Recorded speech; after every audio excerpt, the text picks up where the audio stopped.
Ayn Rand ఒక మాట అంటుంది.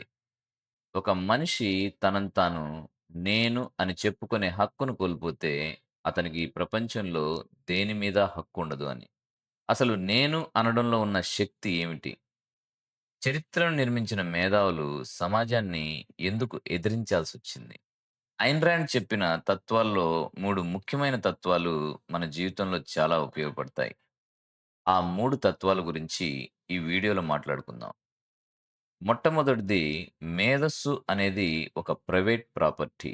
Intellect as property. రాండ్ దృష్టిలో మనిషికి ఉన్న అతి పెద్ద ఆస్తి అతని ఆలోచన. ఇది ఎవరు దానం ఇచ్చింది కాదు. ఎవరు దోచుకోకూడదు. చరిత్రలో గెలీలియోని తీసుకోండి. అప్పట్లో ఏది చెప్తే అదే ప్రపంచం నమ్మాలి. కానీ గెలీలియో తన కళ్ళతో చూసిన నిజాన్ని నమ్మాడు. భూమి కదలదు అని సంతకం పెట్టమని వారు అతన్ని హింసించినప్పుడు, అతను బయటకు వచ్చి మెల్లగా అన్నాడంట. నేను సంతకం పెట్టినా, పెట్టకపోయినా అది మాత్రం తిరుగుతూనే ఉంటుందని. రాండ్ ఏమంటారంటే, సత్యం అనేది మెజారిటీ ఓట్లతో నిర్ణయించబడదు.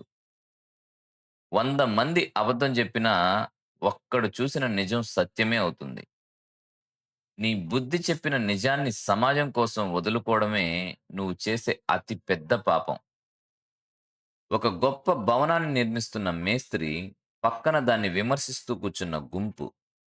రాండ్ ఒక అద్భుతమైన పదాన్ని వాడుతుంది. సెకండ్ హ్యాండర్స్ అని. వీరు సొంతగా ఏమీ సృష్టించలేరు. కానీ సృష్టించే వారిని విమర్శిస్తూ వారి కష్టాన్ని దోచుకుంటూ బతుకుతారు.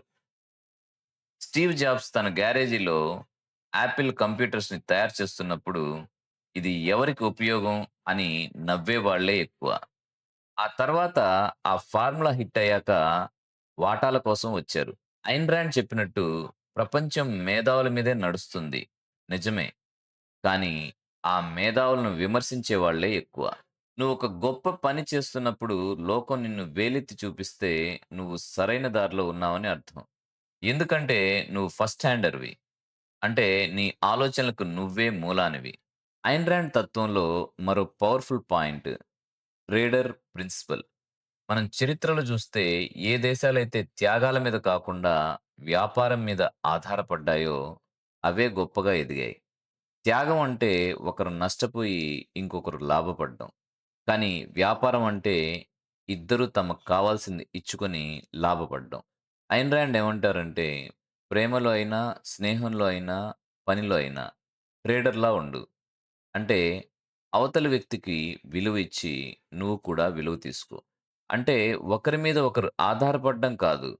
ఒకరి గౌరవాన్ని ఒకరు గుర్తించడం. ఏ బంధంలో అయితే నీ వ్యక్తిత్వం బలవుతుందో అది ప్రేమ కాదు. అది బానిసత్వం. చివరిగా ఐన్ ర్యాండ్ మనల్ని అడిగే ఒకే ఒక సూటి ప్రశ్న, నిన్ను ఆపడానికి ఎవరికీ హక్కు లేదు. నిన్ను నువ్వు ఆపుకుంటున్నావేమో చూసుకో అని. నీ జీవితం నీది. నీ ఆనందం నీ బాధ్యత. వేరే ఎవరో వచ్చి నీకు గుర్తింపిస్తారని ఎదురు చూడకు. నిన్ను నువ్వు గుర్తించు. నీ ఆత్మగౌరవాన్ని కాపాడుకో. ఈ పాయింట్స్‌లో మీకు ఏది నచ్చింది? మీరు కూడా ఇప్పుడు నేను అని గర్వంగా చెప్పుకోగలుగుతున్నారా? కామెంట్స్‌లో తెలియచేయండి.